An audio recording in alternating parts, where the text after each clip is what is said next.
Hello my lovelies, and thank you so much for joining me today. Yes, don't ask, my headband, I'm trying to cover my dirty hair, and also I just did a video, if you want to go and check that out first, where I did for the first time, I talked about true crime and I also did my makeup. Yeah. I don't know if it's gonna be a thing or not, you need to let me know what do you think. But anyway, in today's video we are carrying on the conversation about Johnny Depp and Amber Heard trial, and today specifically we are talking about Monday 16th of May direct examination of Amber Heard. But before we get started, yes, I need to give you a word, isn't it? Yes, let's see. Sharpe. So the letter is sh. Sharpe. Well done guys, you just said snake. I'm hoping I'm not repeating the words. I think I really need to get to organize myself in which words I'm going to be translating, because by this point I'm kind of getting confused which ones I did, which ones I didn't. So yeah, that's something to keep in mind in my brain here. But anyway, before we get started, just a quick disclaimer. I don't mean any disrespect to anyone I talk about in the video. This is for educational purposes only, and all the information I'm giving you is already found in the public domain.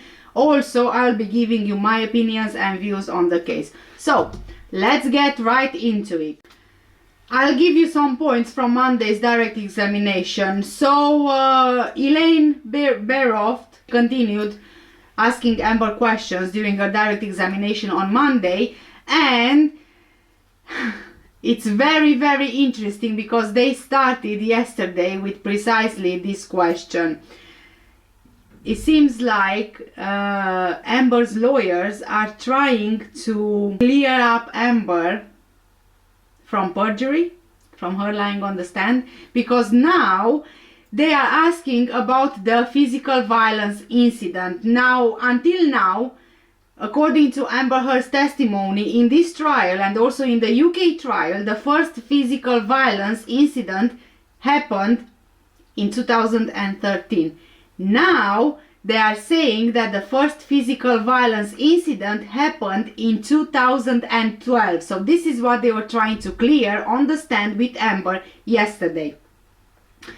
The testimony goes on about DV, of course, but among other technical terms, like I mentioned previously throughout her testimony, even from last week, Amber Heard, she's constantly, when she describes instances of DV in their relationship, she's constantly using very technical terms, which to me suggests that she kind of researched and learned how victims of DV should be behaving, and so that's why she's using these technical terms, because she's trying to emphasize to the jury that this is how a victim of DV is behaving, and therefore she's behaving this way because she's a victim of DV. Do you get what I mean?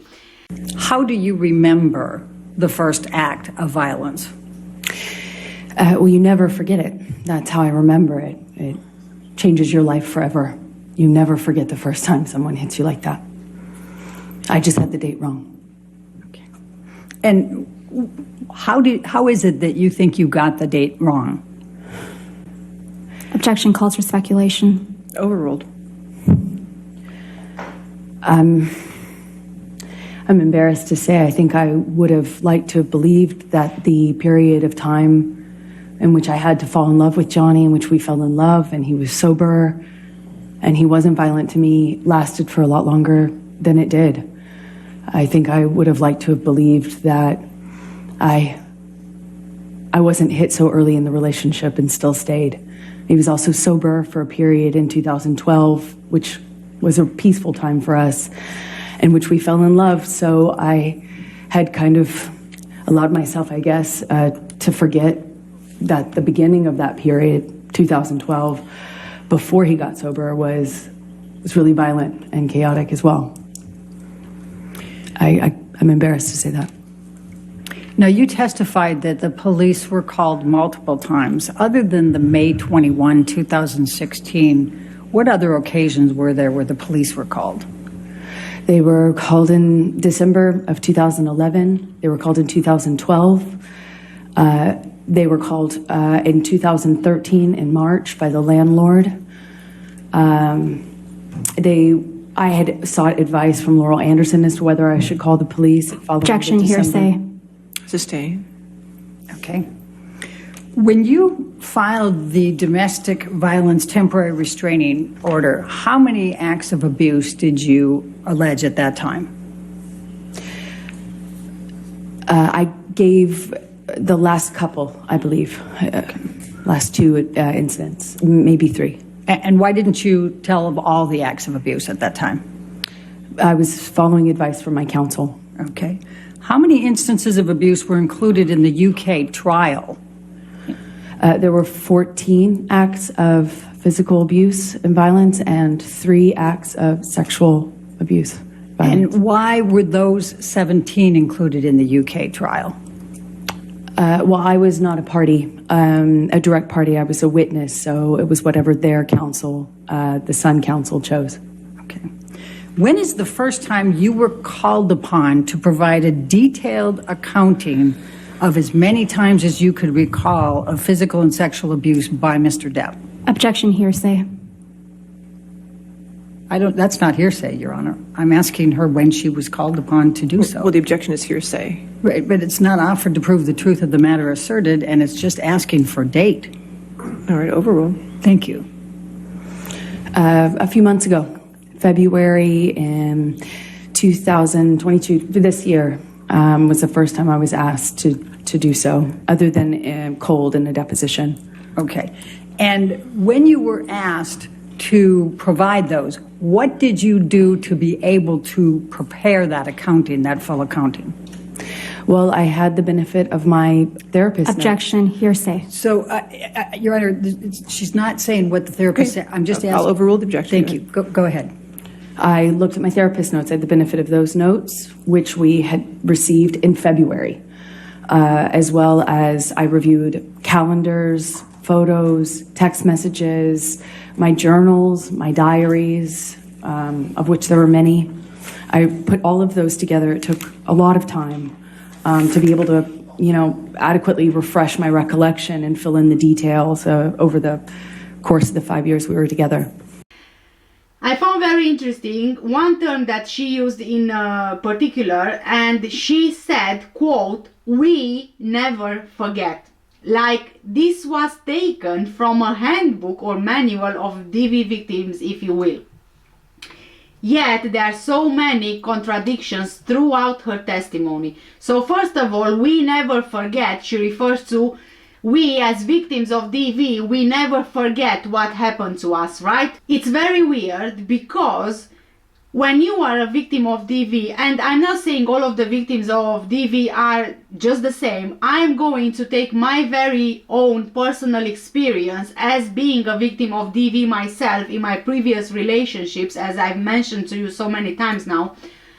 When you talk about yourself being a victim of DV, you do not generalize the term to all the victims of DV. You don't do that, because when you talk about your experience, you talk about your very own experience. There's absolutely no way that you will bring other victims of DV into you being the victim. What's the point of it? What's the purpose? I would never have said to anybody, when I talk about my own experiences as being a victim of DV, I wouldn't say we never forget.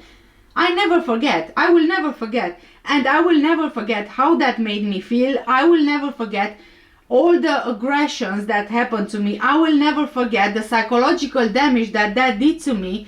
But I will never say we never forget. Because who is we? I'm not we. I am me. Me, myself, personally, went through a physically aggressive relationship. So for her to generalize, we never forget, is like she's speaking for all of the victims of DV. No, I'm sorry, Amber, but I do not agree with you at all. You do not speak for me when it comes to me being a victim of DV. I speak for myself. So why do you have to include me in your own testimony being on the stand. Me as a victim of DV. I don't have anything to do with you, you don't have anything to do with me. So what's the point? What's the purpose? She's trying to emphasize and highlight the fact that she's a victim of DV, and she's also a figure for the Me Too movement. So she speaks for all victims of DV when she says we never forget, which is very out of the ordinary for victims of DV to do that, in my experience, from what I know and from what I went through myself as well. Yet, she says that we never forget, but then she contradicts herself throughout her being on the stand, saying that she doesn't remember certain things, saying that, you know, her brain is trying to protect her from remembering trauma, again, referencing Dr. Don Hughes' testimony. Then, you know, it's just contradiction on contradiction here. And quite honestly, it's very tiring to sit down and listen to her being on the stand. It's very tiring, and it's excruciatingly painful mentally, not physically, mentally, psychologically. It's painful and it's draining listening to her being there on the stand and clearly seeing that she's not being genuine. Now, I want to go back to news articles and all the things being said online about, specifically news articles saying and asking if Johnny Depp was as bad as he was from the beginning of their relationship, then why Amber Heard decided to stay with him, not only stay with him, but also accepted to marry him. Now, it's very clear to me that by this point, she is consulting with media articles, with the public perception of her, and with what people say about her and about what's being written about her in the media. This is, by this point, 100% clear to me. She is checking all those things, and she shouldn't be doing that because she's on the stand, and every time the judge makes sure to remind her that she shouldn't be doing that. Now, of course, we can argue that it wasn't her personally checking this stuff, but it was her PR team or her lawyers, and they are consulting with each other and such. However, this is a really bad thing, honestly. It's very, very bad.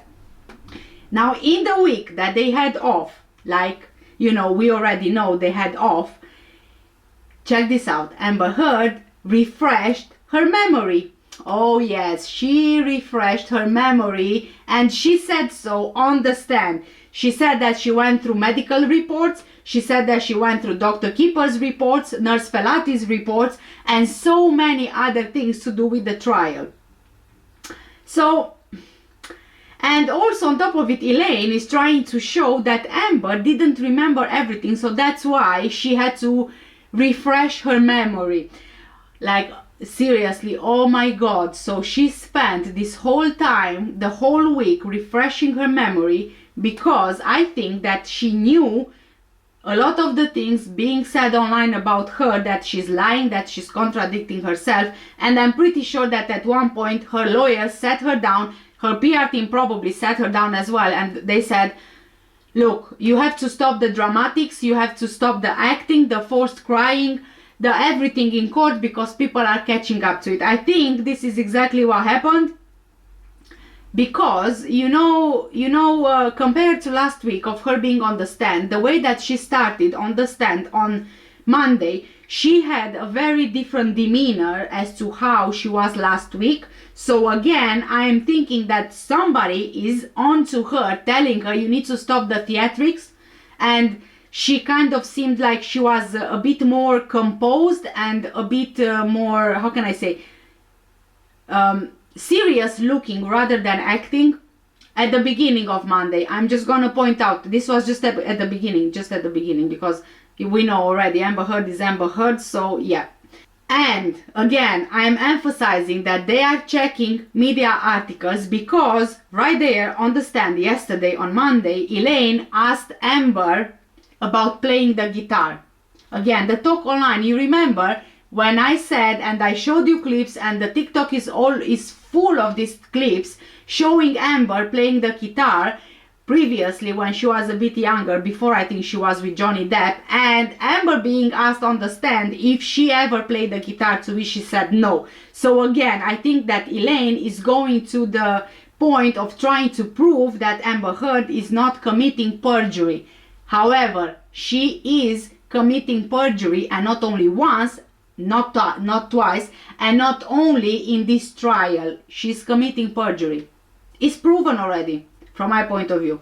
So yeah, Amber Heard was asked about playing the guitar, and she said that she doesn't play the guitar, and she tried to clear up the video circulating online of her previously playing the guitar, and she said that that was the only time she actually held a guitar, and it was for a role in a movie, and then they gave up on her because she's not teachable to play the guitar. That's what she said on the stand. So that's that. I don't know what to make of it. I don't know what you make of it, but so like I said, like I mentioned, her demeanor changed on the stand. It's fair to say, in the first 3 hours of her being on the stand. So she changed her demeanor. She seemed more serious. She seemed more recollected. She didn't seem to act as much as she acted last week. She didn't seem to try to cry. Even the nose wiping with the tissue was different, much different than last week.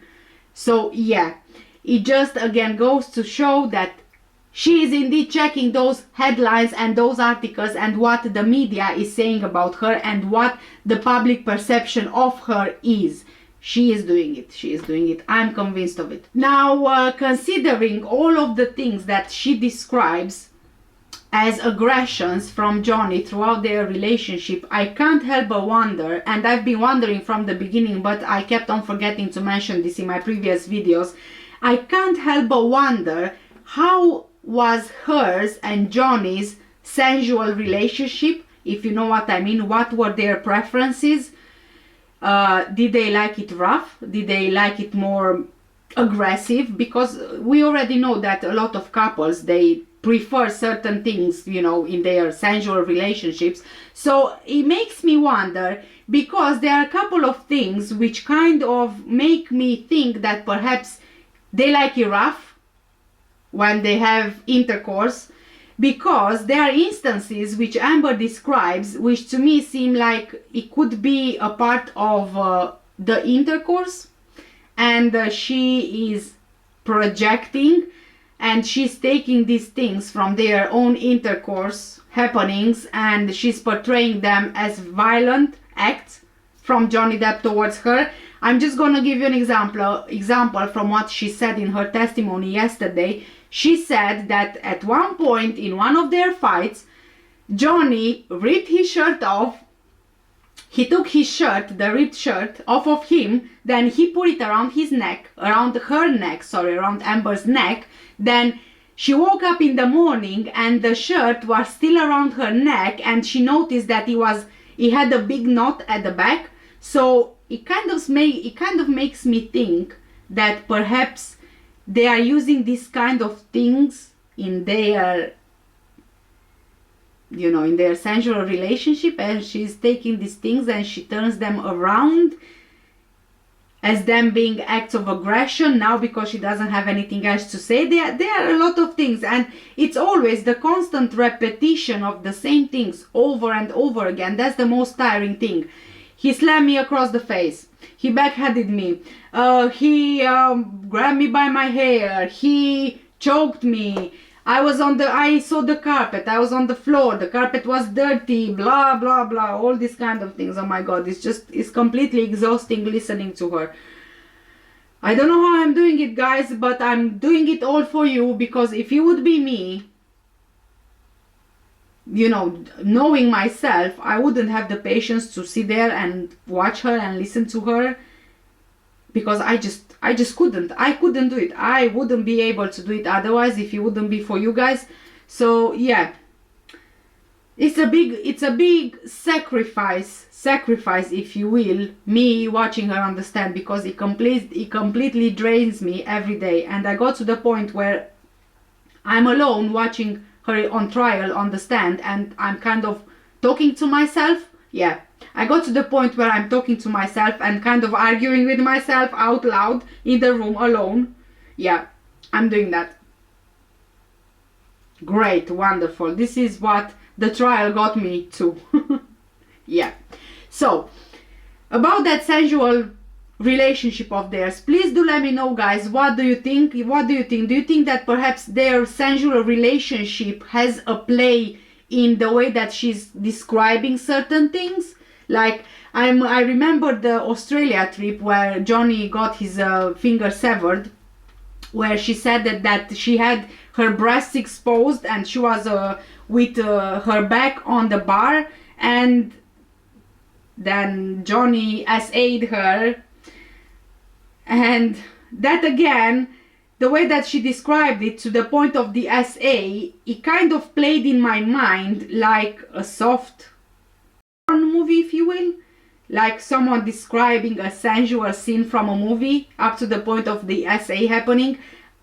This is what I got the impression. That's the impression that I got. Also, her saying that Johnny pushed her on the bed and then he was on top of her and then he was choking her and then they broke the bed, and yeah, Johnny being aggressive towards her. A lot of instances that she described, and a lot of people are saying that usually when people lie, there is a seed of truth that they begin with, and then around that tiny seed of truth they build the lie.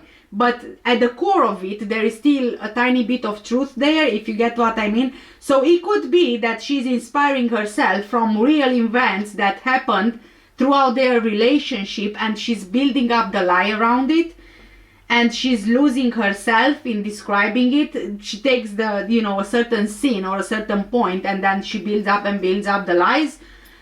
This is the impression that I'm getting, but I don't believe that these aggressions happen because Johnny Depp is violent. I tend to believe that these aggressions were there in the sense that it was part of their sensual relationship. So let me know, what do you think about this theory, seriously, because I'm really curious to hear your thoughts on this. So in the comments guys. Okay, so we are going now to the recordings, to the audio recordings that they were played in court previously when Johnny Depp was on the stand, and now they were played as well whilst Amber Heard is on the stand. And let me tell you guys, all of these recordings, she's turning the recordings around to benefit her. She's now saying that although it wasn't her fault, of course it's never Amber's fault, it's always Johnny's fault. Although it wasn't her fault, she still took the blame for everything that happened, because this is what victims of DV do, right? Yeah. As a victim, she took the blame because she's a victim of DV. Not because she was aggressive, not because she was the wife, no, because she was a victim of DV. And so, of course, victims of DV, they usually always take the blame. Again, I'm going back to the handbook of how victims of DV should behave. 3 hours into Monday's direct examination, she just went back to being overly dramatic. Yes, it only took 3 hours before she went back to doing the same thing that she did last week on the stand. Of course, that Elaine brought up the subject of the poo-poo prank on the bed, in their bed on Johnny's side. And you won't believe this, but she actually blamed the poo-poo on the bed on Johnny's dog, Boo. The dog, according to her, had bowel control problems because when she was a puppy, she ate Johnny's weed. Yes, she went and ate Johnny's weed from the weed bag. Yes. And that's why the dog pooped on the bed, because she wouldn't do a prank like that, because she thought it would be disgusting, and which serious woman would go ahead and do a prank like this? So basically blames the dog for the poo-poo in the bed, and at the same time discredits the testimony from Johnny Depp's security guard and also from Johnny Depp. Yes, of course. Now, naturally, when I heard the dog story that Amber gave, I really wanted to know, and I pointed out that I am going to research to see if indeed dogs ingesting weed can give them bowel control problems in the long term throughout their life, because this is what Amber said. Amber said that Boo, the dog, has bowel control problems since then throughout her life. So yes, I did that, because you know me, guys, that when I say something, I always try to back it up with something. So naturally, I'm going to start looking into it before I open my mouth. So I wanted to know just the effects of puppies ingesting weed has. And I will tell you, it's not how Amber says. It's not how Amber says at all. I, in fact, consulted various articles about this, actually. And I will read a few points to you from these articles. And keep in mind, guys, that these articles are taken from veterinary medicine articles. Most clinical signs of a dog ingesting weed appear within 30 to 60 minutes after ingestion or 6 to 12 minutes after inhalation, and vary depending on a number of factors, including the dose and the route of administration, the dog's size and age, and any underlying medical considerations. Depression and incoordination are the most common clinical signs of toxicosis in dogs. Other clinical signs may include dilated pupils, slower than normal heart rate, general lethargy, excessive salivation, difficulty walking, slow breathing, vomiting, tremors, hypothermia, and dribbling urine. No poo-poo, urine, dribbling urine. Affected dogs may startle more easily and exhibit wariness of people that they usually trust. These effects generally last for 18 to 24 hours in dogs, which is longer than the 12 hours that effects are usually present in humans. The treatment is largely supportive and may need to be in hospital if severe or progressive. They may include administration of drugs that stop or alleviate vomiting and nausea, IV fluids, temperature therapy, warming or cooling, and generalized nursing care. Medications may be given for agitation, tremors, and seizures, and in some cases vomiting may be induced or activated charcoal administered to reduce THC absorption in the body. An intravenous solution may be administered in severe cases to absorb the THC in the bloodstream. With proper medical treatment, most dogs recover with no adverse long-term effects. So emphasizing here that most dogs recover with no adverse long-term effects. Full recovery usually occurs within 24 to 36 hours, although in some cases it may take up to 72 hours. The actual recovery time largely depends on the dose ingested. I would assume by this point, knowing about Johnny, well, what we know in the media and in the public eye, of course, and how he loves his dog, if the dog, as a puppy, would have ingested weed, Johnny or someone else would have seen clearly that something was just not right with the puppy, and I am sure that they would have sought medical treatment for Boo, for the dog. And the symptoms are not long lasting. With intoxication, for example, if ingestion is suspected, a urine sample can be tested to confirm exposure and likely intoxication. Human urine drug tests can be purchased without a prescription from any drugstore, as well as the pharmacy section of many grocery stores. Human urine drug tests are highly accurate at detecting marijuana and other drugs in your pet's urine. If there is a suspicion that your pet may have ingested a drug, your veterinarian may ask you to provide a urine drug test while clinic staff members obtain a urine sample for testing. Urine drug tests provide accurate results within 5 to 10 minutes.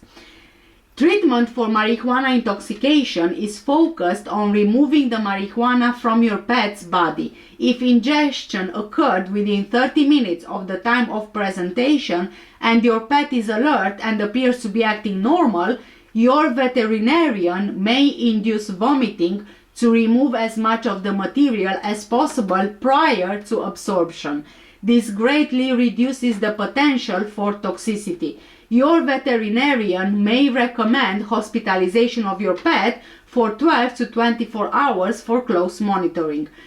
Close monitoring of your pet's body temperature, heart rate, and breathing are also needed until the marijuana has been cleared from your pet's body and your pet returns to normal. Marijuana is a powerful sedative, and at high doses it can induce a life-threatening coma. With appropriate interventional care by a veterinarian, marijuana toxicity is almost never fatal. Long-term side effects are extremely rare. So this is basically what the articles are saying, right? So if we are to say that Boo really has bowel problems, she doesn't have the long-term side effects of ingesting weed when she was a puppy. In my honest opinion, this is another lie of Amber's, and if indeed Boo has bowel problems, she used Boo's health condition to benefit her own story, and we know that she keeps taking these stories and using them for her own gain. So yes, on another side of it, what are the odds that long-term side effects in puppies are extremely rare, and Boo is one of the puppy in the extremely rare cases? What are the odds? What are the odds that all of these things are happening around Amber? Slim to none, I would say. I would say slim to none. Now, Amber, in her previous testimony, she also said that she never used MDMA. However, in Monday's testimonies, she said that she did. Yes, she said that she did. Because there was something brought up, I think it was by Elaine, which was, I think, a medical report by Dr. Keeper. I hope I'm not mistaken. And in that report, there was mention of MDMA, of Amber, being addicted, and using also MDMA. But in that medical report, there was also a mention about Elon Musk. Yes, it was a mention. In that medical report, it said that she took her very good friend Elon Musk, whom she met at the Met Gala, where she went, if you remember, saying after having a fight with Johnny, where she was left with a lot of bruising, and she went on her own to the Met Gala carpet, to the Met Gala, and at the Met Gala is where she met Elon Musk, and then there they became friends.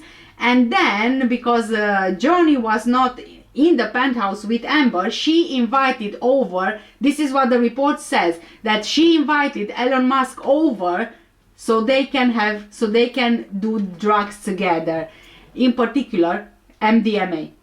And of course that Amber said the report is not accurate because she never called Elon Musk into the penthouse, and they never had MDMA together. But we already know that there is CCTV footage clearly showing Elon Musk and Amber Heard in the elevator, very close, and Amber Heard, I think that she was covered only by a duvet or by a blanket or something. So this is not something that you see in friendships between a man and a woman, I believe. And it's very interesting, the timing of her and Elon Musk being together, of her and Elon Musk being seen together. So she says that at the Met Gala she met Elon Musk.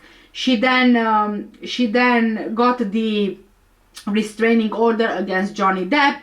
After a few weeks after the restraining order, they are divorced and things like that. And then she's suddenly seen in public with Elon Musk, and they are officially a couple. In a matter of few weeks, from the beginning of her knowing Elon Musk to the end of her being with Elon Musk, and also going to the charity donations, how many points she made that she pledged, she donated the settlement to the charity and things like that. And then we got towards getting more information about this in the cross-examination, which I'm going to touch more details about the cross-examination later on. But briefly, it turns out that Johnny made donations to ACLU and the Children's Hospital in Amber Heard's name, and then also Elon Musk made donations to the same institutions in Amber Heard's name. But she never made any donation from the $7 million settlement to either ACLU or the Children's Hospital, as she claimed, as she said. And again, perjury. She committed another perjury, because in her UK trial, if you remember, when when Johnny Depp was suing the Sun newspaper for calling him a wife beater, in the UK trial she testified under oath that she donated the settlement money to ACLU and the Children's Hospital. That's another perjury that she did right there, another perjury, because she never donated any money. She even went on shows to say that she donated all of those money, and she never did. And now in her testimony she's blaming Johnny, suing her for the defamation suit that we are in right now, for her not being able to yet donate the money. But we already know that their divorce was finalized, and in 2018 she already received the $7 million settlement, and Johnny Depp sued her in 2019. So she had 1 year to make the donations, but she didn't. She's also trying to discredit Nurse Felati's notes, her medical notes, and yes, she's trying to do that because she's trying to show that Nurse Felati, she was paid by Johnny, she was employed by Johnny, and so Nurse Felati wrote in her report what Johnny told her, that apparently Amber never mentioned to Nurse Felati, although in the medical notes she never mentioned to Nurse Felati that she had bipolar disorder, that she had dissociative disorder, and many more disorders. And yeah, she's trying to discredit Nurse Felati's medical notes by saying because she's employed by Johnny Depp, Nurse Felati is gonna write whatever in her notes. It's very interesting to see. So she is discrediting everybody, including her own lawyers. Yes, including her own lawyers, and not only the lawyers that she has now, but also the lawyers from the UK trial, by saying that I'll leave it for later on. So of course we went on to see more and more photos of the alleged injuries that she suffered from Johnny Depp. Now, one of the photos was when Johnny apparently, allegedly, threw a phone at her, and she showed photos of her face, which, if I'm honest with you, look nothing like someone throwing a phone at you. Yes, and if I'm honest, I got something thrown at me when I was in a domestic, aggressive relationship. I actually got a bobbin, like a thread bobbin, a really big one like this, thrown at me, and I have to tell you that I had bruising and swelling for weeks after that. It was for weeks there. The bruising, the swelling in particular, it was a really bad swelling. So for her to have a phone thrown in her face, but her having only a couple of, redness, a bit of redness, and nothing else, is just again, it's very convenient that she only has photos of the aftermath of fights and aggressions, but she never has any real photos of her injuries. So touching on the incident in the penthouse when the police was called, remember that we've seen CCTV footage from the police officers and all of the ones who actually went to the scene, and they checked to see if everything was okay. So Amber is saying that the reason why she took photos was because Raquel, her best friend, took the photos to protect Amber, and she took the photos before the police arrived. So to protect Amber from what, is my question. Why would you need to protect Amber, right, when she was the victim of DV, how she claims, right? Why do you need to protect her? In what way do you need to protect her? Or is it because you need to protect her in the way that she is the aggressor, and she knows she is the aggressor, so now they need some kind of proof to have evidence that she was the one who was being aggressed, It just doesn't make sense the other way around. Protect her in which way? Because when you are a victim of DV and you have bruising and you have you know, swelling and all these kind of things, it's clear to everybody that you have the bruising and the swelling and the, you know, all the marks and scratches and injuries from a fight like she said that they had. And the police, they went there, they checked her, and they were even shown photos that she's also showing. They were shown photos in the deposition, and all of the police officers said that those marks on her face looked like someone was crying. They didn't look like any injuries, especially in particular because she has such a light skin. So it looks like somebody was crying. And now you can't tell me that those police officers, they haven't seen real bruises before from aggressions in DV relationships. So you can't tell me that those police officers, they don't know the difference and they can't compare to something that they've seen before. So I think that if the police officers in their deposition under oath are saying that those looked like marks from her crying, I kind of tend to believe what they say because they have experience, so they know how bruising looks like. What do you guys think? I think this is quite reasonable to, you know, assume that. And also the fact that she's showing all of those photos of the destruction, as she likes to call it, that John did in the house, in her office, and you know, in the penthouse where she kept only her stuff. A lot of the photos seem staged. And also the police officer, one of the police officers at one point, I think that he said that it's not illegal for couples to have arguments. Amber is saying the police officers saw a lot of these things. Elaine is also saying that the police officers, they've seen these photos in their depositions. And regardless of this, at the end of the day, the police officers said that they did not see any sign of Amber Heard being a victim of DV. All they saw was redness in her face, around her eyes, but typically how someone would look like when they were crying. That's all. So she was asked why she refused to speak with the police, and of course Amber Heard said that she wanted to protect Johnny, and that's the reason why she refused to speak with the police.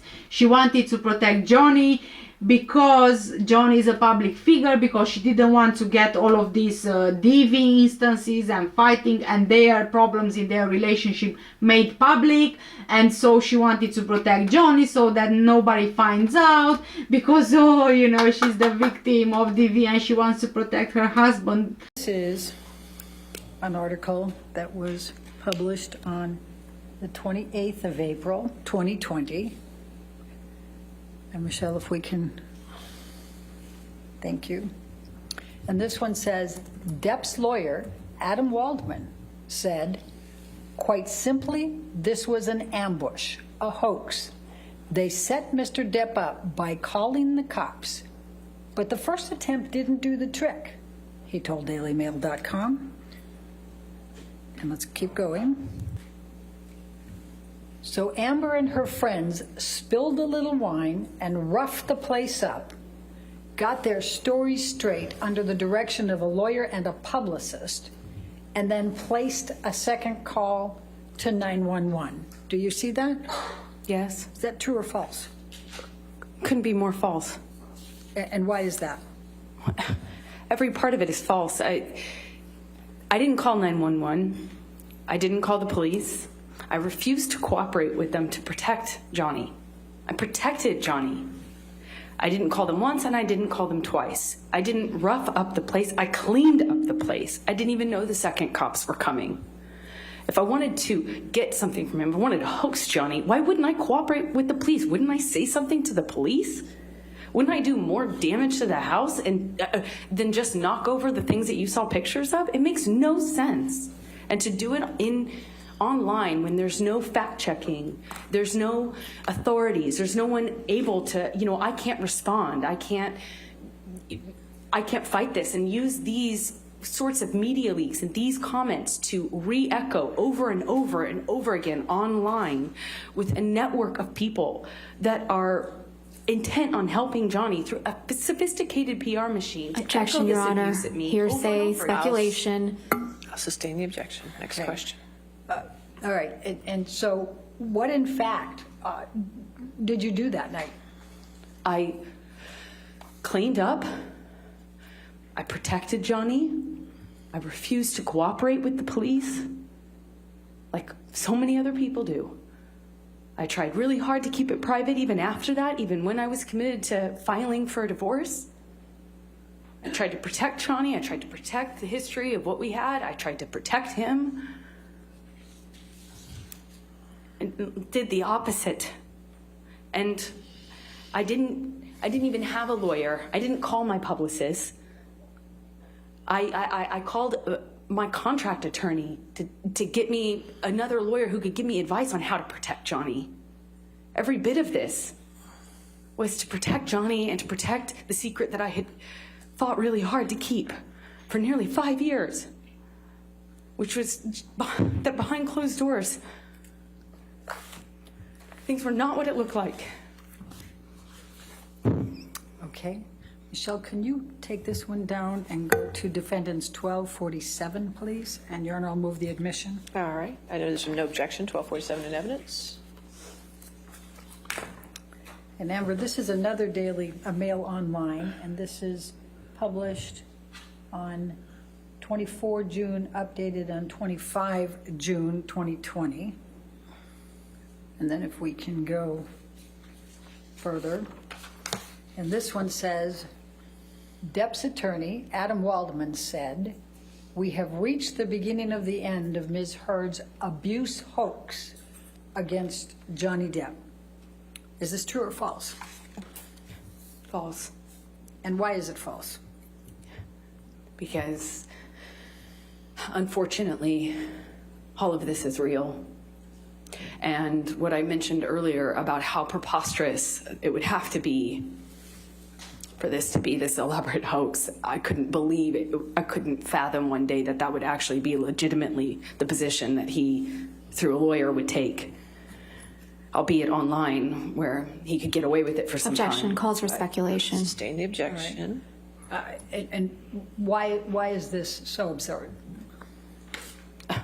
Because Johnny and I lived this. We lived through this. I lived through this, and I narrowly survived it. But I survived it.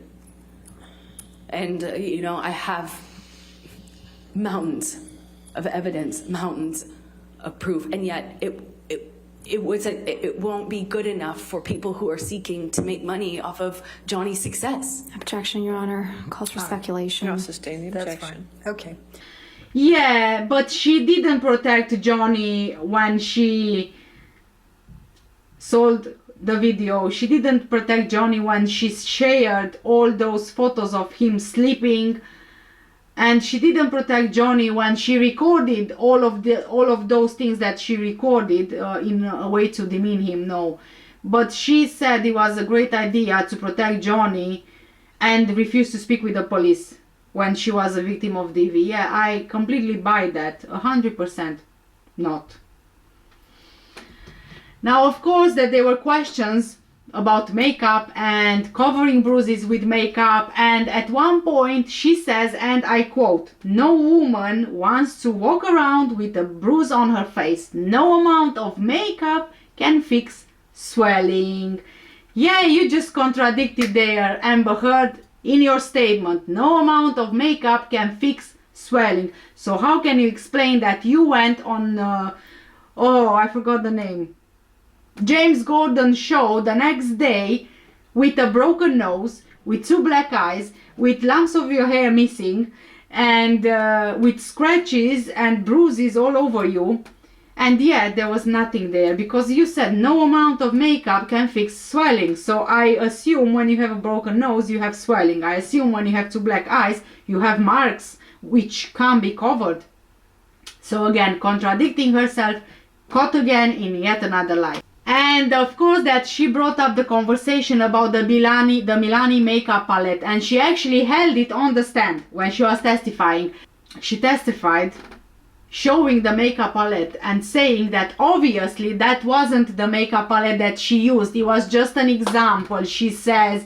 And yes, I know what she's trying to do, and I think we all know what she's trying to do. She's trying to get out of the situation from her own lawyer's opening statement, because like I suspected previously, and I mentioned this previously in one of my videos, that probably at the beginning, probably when Amber got her lawyers, she told them the story of Milani makeup palette, and it was either the lawyer didn't do their due diligence into fact checking before putting statements in their opening statements out there for the public to see and the whole world to see and hear, so they just went with whatever Amber said and they just believed her, or perhaps they thought that this one, maybe let's just let it slip, like people will not notice. I don't know, I'm taking one stance or another.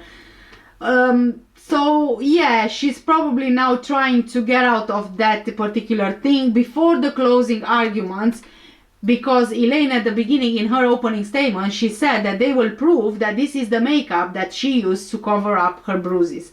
So they can't deliver on that, like I explained previously. They won't be able to deliver on that promise because, like Milani Cosmetics already came out, they said that that specific makeup palette was not released until 2018, after they were divorced already. So there are a few things here that their lawyers in the last minute, they are trying to kind of save her credibility, which I don't think is working. And Amber, if you can tell the jury what this is. That's me while I was obtaining my restraining order. It's me in the courthouse. Okay. And what, if anything, did you do while you were at the courthouse? Did you testify? Oh, I provided testimony and sat there and cried. And did you obtain a domestic violence restraining order? Temporary restraining I did. The court granted me a restraining order at that time. Okay. When you left the courthouse, what did you experience? I walked into the courthouse. It was quiet. First thing in the morning. No one knew about my divorce, so I thought it was going to stay that way, and I walked out to a sea of paparazzi and cameras, photographers.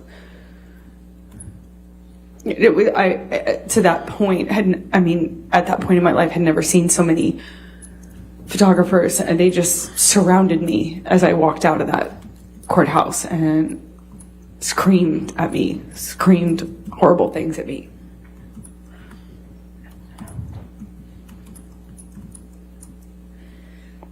I'm going to take you just for a moment to makeup, and then that would put Okay, after good that. break point. Okay, great. That'll be All right, a thank good you. breaking point after the makeup. You Yes. said that you didn't testify. You didn't wear any makeup that day. We've heard all kinds of things about makeup in this case. Could you please tell the jury what your regular routine was with respect to makeup?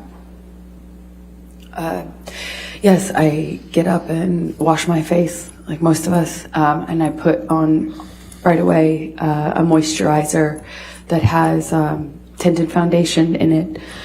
And then I put another foundation on because it has sunblock in it. I have a skin condition that my skin reacts to the sun in a bad way.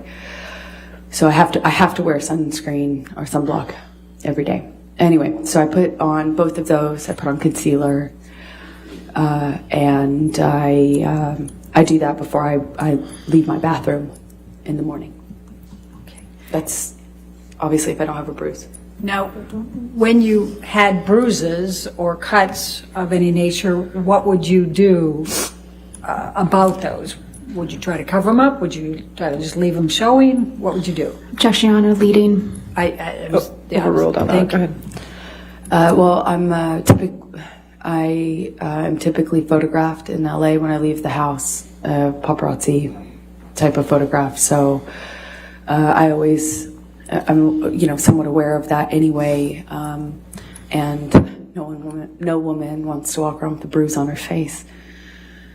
So if I do have a bruise on my face or someplace visible, the main thing, you have to ice right away to reduce swelling, because no amount of makeup can fix swelling, but it's very manageable if you ice it really soon. Arnica is also a great remedy, arnica cream. And then if you want to cover up a bruise, you obviously put foundation first, concealer, and then on top of that, I used a Bruise Kit not a bruise kit. It's a theater makeup kit, a color correction kit, but I called it my bruise kit. And let me, I use this, I think, in opening statement, and it's Defendants Exhibit If you could by the microphone, please. We can't hear you. There you go. May I approach the witness to let That's her what you show? could show the council.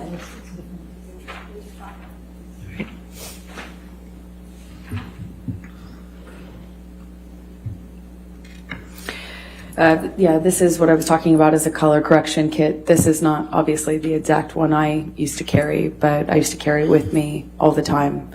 Sometimes this pink is sometimes a little bit more purple of a hue, and sometimes the kits are 3 colors. You can get them in 3 or 4 colors.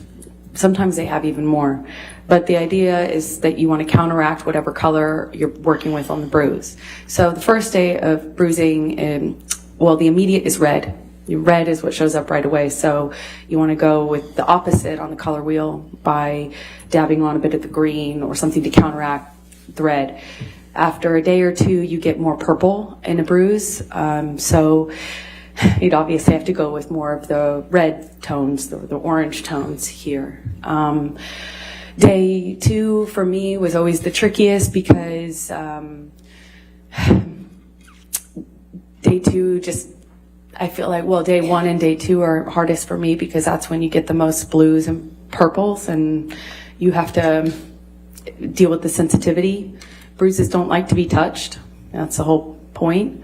So that's the trickiest part. But after a few days, that becomes more of that blue becomes more of a brown, yellowish browns, like 5-7 days in, becomes more of a yellow green. And then fades into a brown and then into your skin. And whatever color you're working with in the bruise, you want to go opposite color on the color wheel. The opposite, in the first couple of days when you have more of the typical bruise color, the blues and the purples, you want to go more of the orange on the color wheel as opposed to the greens that you start with. And then it progresses from there. I also noticed that bruising on your face tends to heal a lot faster than, at least for me, it was faster healing than bruises on my body, or at least it seemed like that to me. And a nose is pretty much unrecognizable after a day or 2, depending on how much you ice it. Lips are the hardest because they crack and bleed, of course. But it's easy to hide with lipstick if you're a woman. Or, if you wear lipstick, I suppose. Now, we heard some testimony of people in the week of May 21st to 27th saying that you didn't wear a stitch of makeup. Was that true? Objection, hearsay. Overruled. They just don't know what they're talking about. I always wear makeup. Okay. You always wear makeup? It's part of my bathroom routine in the morning. Wash my face. I put on moisturizer. My moisturizer has tinted foundation in it, and I'm certainly not going to walk around LA with bruises on my face. Okay. I think this. All right, ladies and gentlemen, let's go ahead and take our lunch recess at this time. Again, do not do any outside research and do not discuss the case with anybody. And we'll see you in an hour, okay? Thank you. Now there is an interesting thing that she said on the stand about that makeup and the covering, because remember Elaine in her opening statement said that Amber will go on the stand and she will testify under oath and she will show us exactly how she used that makeup palette to cover her bruises. Now Amber is on the stand and she's explaining and she's saying how she used a bruise kit. Yes, you heard me right, bruise kit. And how she did her color correcting after she applied foundation and concealer. And she didn't leave the bathroom without foundation, but she also said that the day she went to court, she had no makeup on. So then she probably realized what she said, that she used the bruise kit, and she corrected herself by saying not a bruise kit, but a theater makeup kit. So, let's see guys, what exactly is a bruise kit? The bruise kit is a type of makeup product that consists of a wheel featuring several color palettes like red, burgundy, violet, purple, yellow and green. According to the Ben Nye makeup company, the wheel usually consists of colors that often mimic the tones that occur in the skin during bruises and skin abrasions. The makeup can be applied to the skin with a sponge, fingertip, or makeup brush. The color tones can also be mixed to achieve customized blends and unique combinations. As per Band 9 makeup, to create wounds with the help of a bruise kit, the user should identify the age of the bruise being replicated. Keep in mind, replicated. The company, known for its master bruise wheel, mentioned that the red tones on the palette should be utilized to create a fresh bruise, and the purple tones should later be mixed to show the bruise's aging. The brand also suggested that the darkest colors should be applied where blood would pool up under the skin surface, and the blue tone should be introduced in the peak age of bruising. It also mentioned that the yellow and green tones could represent that the bruise is healing. Now let's play the clip where Amber is explaining how she covered her bruises. Yeah, this is what I was talking about as a color correction kit. This is not obviously the exact one I used to carry, but I used to carry it with me all the time. Sometimes this pink is sometimes a little bit more purple of a hue, and sometimes the kits are 3 colors. You can get them in 3 or 4 colors. Sometimes they have even more. But the idea is that you want to counteract whatever color you're working with on the bruise. So the first day of bruising, the immediate is red. Red is what shows up right away, so you want to go with the opposite on the color wheel by dabbing on a bit of the green or something to counteract the red. After a day or two, you get more purple in a bruise, so you'd obviously have to go with more of the red tones, the orange tones here. Day 2 for me was always the trickiest because day 2 just, I feel like, day 1 and day 2 are hardest for me because that's when you get the most blues and purples and you have to deal with the sensitivity. Bruises don't like to be touched. That's the whole point. So that's the trickiest part. But after a few days, that becomes more of that blue becomes more of a brown, yellowish browns, like 5-7 days in, becomes more of a yellow-green, and then fades into a brown and then into your skin. And whatever color you're working with in the bruise, you want to go opposite color on the color wheel. The opposite, in the first couple of days when you have more of the typical bruise color, the blues and the purples, you want to go more of the orange on the color wheel as opposed to the greens that you start with. And then it progresses from there. I also noticed that bruising on your face tends to heal a lot faster than, at least for me, it was faster healing than bruises on my body, or at least it seemed like that to me. And a nose is pretty much unrecognizable after a day or two, depending on how much you ice it. Lips are the hardest because they crack and bleed, of course. But it's easy to hide with lipstick if you're a woman. Or, if you wear a lipstick, I suppose. This is very much similar. So what I told you about the description from the makeup brand, it's extremely similar to what Amber heard described on the stand. Mixing the colors, getting the right shade, and funny enough, when you Google a theater makeup kit, the results are the Bruise Kit. And I think that this says it all. She kind of contradicted herself on the stand yesterday when she was trying to show how she used the makeup palette to cover her bruises, but it doesn't work because what she described was actually a bruise kit, something makeup you use to fake bruises, which actors in generally use, or the makeup artist uses on the actors, just the same as fake crying and how actors can cry in movies and on the set.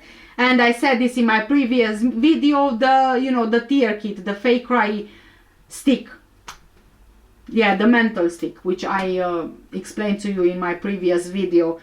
So that kind of says it all about Amber, and I think that in this week off she prepared herself and she did research, and you can clearly tell by the way she's describing that she's trying to describe what the brand is describing as well, but she's turning it around to say that this is how you cover up bruises. But it doesn't exactly work that way, does it? She has no idea what she's talking about. I mean, I'm no makeup artist, but it's safe to assume that makeup artists tried to do just what Amber said on the stand. So I'm gonna try to find some clips, and I'm going to put them on here if I can find them, so you can see as a comparison. And then if you want to cover up a bruise, you obviously put foundation first, concealer, and then on top of that, I used a bruise kit. Not a bruise kit, it's a theater makeup kit. She just accidentally admitted that she used a bruise kit. You want to know what a bruise kit is? These are the first images that come up when you Google bruise kit. Bruise kits are used to create bruises in theater. They are not used to hide discoloration or to cover up makeup. Bruise kits make fake bruises. Amber digs herself deeper by saying she applied foundation, concealer, and then color corrector. Wait a second, but that would make the bruise look really, really obvious. Color corrector goes under concealer, guys. Anyone who's ever done makeup before and used color corrector knows it goes under the concealer. Otherwise, you would have green and purple on top of your skin, which would be weird if you were trying to cover up a bruise. Amber also said she put makeup on these scratches to try to cover them up. There's no makeup on that, guys. I know what it looks like when you're trying to hide a bruise or a scratch with makeup. Doesn't look like that. Then she said she never ever leaves her bathroom without wearing makeup. She was not wearing makeup the day she filed a restraining order. She wanted people to see her injury from Johnny. And this is her the very next day. Wow, that bruise got a lot better overnight. She's also not wearing makeup here. And then if you want to cover up a bruise, you obviously put foundation first, concealer, and then on top of that, I used a bruise kit. Not a bruise kit, it's a theater makeup kit, a color correction kit. So that was all for the direct examination. The direct examination is finished. We got a glimpse of cross-examination on Monday, and I have to tell you guys, the cross-examination was bomb. It was, oh my god, we were all really excited to get to the cross-examination. Camille Vasquez is the one who is cross-examining Amber Heard, and I think this is also strategic from Johnny Depp's lawyers, because obviously Amber Heard is a woman. Amber Heard is saying that she's a victim of DV, so we kind of think that perhaps she would feel more comfortable as a victim to be cross-examined by a woman. And then also we have Camille Vasquez cross-examining her, so we have another woman cross-examining someone who is lying about being a victim of DV. So yeah, I think that was strategic the way they played it. But also, of course, Camille Vasquez, she's just brilliant. I mean, I'm gonna tell you, on direct examination yesterday, she was constantly with her finger on the button waiting to do another objection, and again it was objection day. But when Camille Vasquez started the cross-examination, she wouldn't take anything. She didn't accept anything from Amber. And quite honestly, this is just a preview of what's gonna happen in a full day of examination, of cross-examination. And at the point that I'm recording this video, the second day of the cross-examination is already live, but I didn't get a chance to do that yet because I'm recording this video. But my prediction is that by the end of the cross-examination, Amber will explode. I think that she will explode on the stand.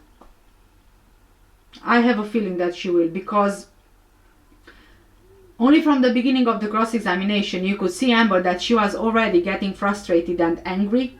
And I think that perhaps this is what they were trying to do when they constantly objected, Johnny Depp's lawyers, when they constantly objected to the direct examination on Monday. I think that they were trying to build up in her the anger, so potentially she would explode and she would show who she truly is. And I think, in my honest opinion, I think that she will show her true colors. I think that she will explode during this cross-examination. I think that she will explode, because I think that Camille Vasquez is going to shred her to pieces.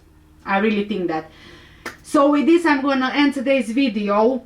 And yes, cross-examination. I'm gonna play a clip for you quickly for the cross-examination preview, and in my next video, of course, I will touch deeper into the cross-examination. Mr. Depp hasn't looked at you once this entire trial, has he?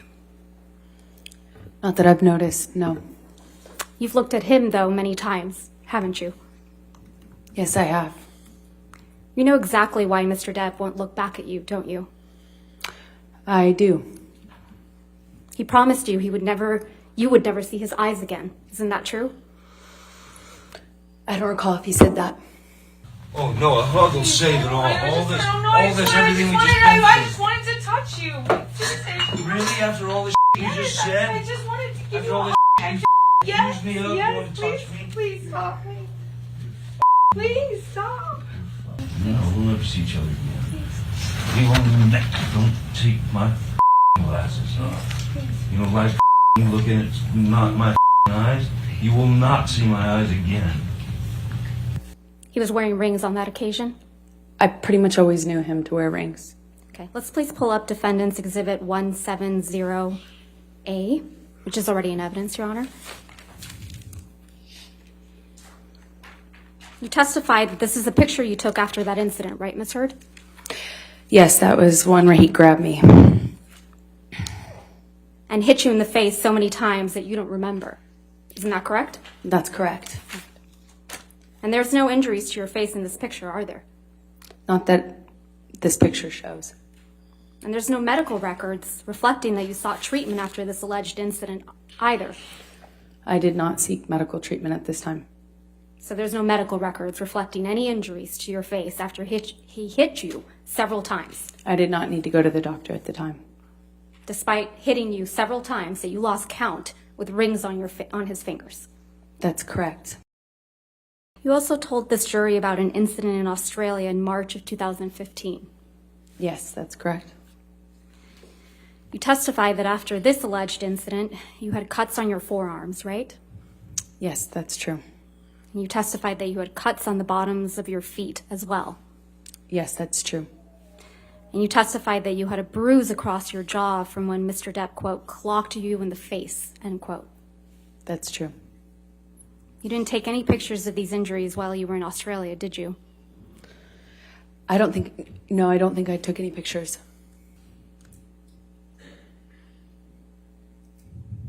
This is a picture of you and Mr. Depp at the event the night after Mr. Depp allegedly whacked you in the face so hard you thought he had broken your nose.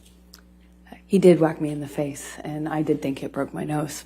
And this is you the night after. Yes, it is.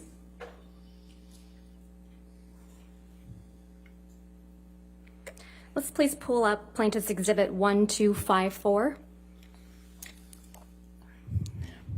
This is also a picture of you at the same event, correct, Ms. Heard? That is correct. Move to admit Plaintiff's Exhibit 1254. All right, 1254 in evidence. You can publish. Thank you. And just to confirm now that the jury can see it, this is a picture of you at the same event, the night after Mr. Depp allegedly whacked you in the face so hard you thought he broke your nose. This is a picture of me after he did whack me in the face. The night after, right? Yes, it is. I believe it was the night after, yes. Your nose doesn't appear to be injured in any of these pictures, does it, Ms. Heard? I'm wearing makeup. Your nose doesn't appear to be injured in any of these pictures, does it, Ms. Heard? That's why I'm wearing makeup. Right. And makeup covers up swelling, right? Makeup will not cover up swelling. Ice will, though. Ice will cover up swelling? Ice reduces swelling. Normally, the swelling after that kind of injury is not as bad as you might imagine, and for me, it wasn't that bad. I have a picture of it underneath the makeup. That's how I know how to reference it. A picture you haven't produced or shown did. to this jury, right, Ms. Heard? I produced everything. But you haven't shown it to this jury. I would very much like to. It's not my job. So in this October 2018 interview, you said that you had, quote, donated, end quote, your entire divorce settlement to charity, right? That's correct. And in fact, your exact words were, quote, $7 million in total was donated to I split it between the ACLU and the Children's Hospital of Los Angeles, end quote. Right? That's correct. I made that statement as soon as I got a divorce and we reached the settlement. That's when I pledged it, right then. And you say this because you, quote, wanted nothing, end quote. That is correct. But you hadn't donated your entire $7 million settlement to charity at that point, had you? That's incorrect. Sitting here today, Ms. Heard, you still haven't donated the $7 million divorce settlement to charity. Isn't that right? Incorrect. I pledged the entirety of the Ms. settlement, Heard, $7 million that's to not my charity, question. and I intend to fulfill those obligations. Ms. Heard, that's not my question. Please, What was try your to answer question? my question. Sitting here today, you have not donated the $7 million, donated, not pledged, donated the $7 million divorce settlement to charity. I use pledge and donation synonymous with one another. But I the same don't. thing. Ms. Heard, I don't use it synonymously. That's how donations are paid. Ms. Heard, respectfully, that's not my question.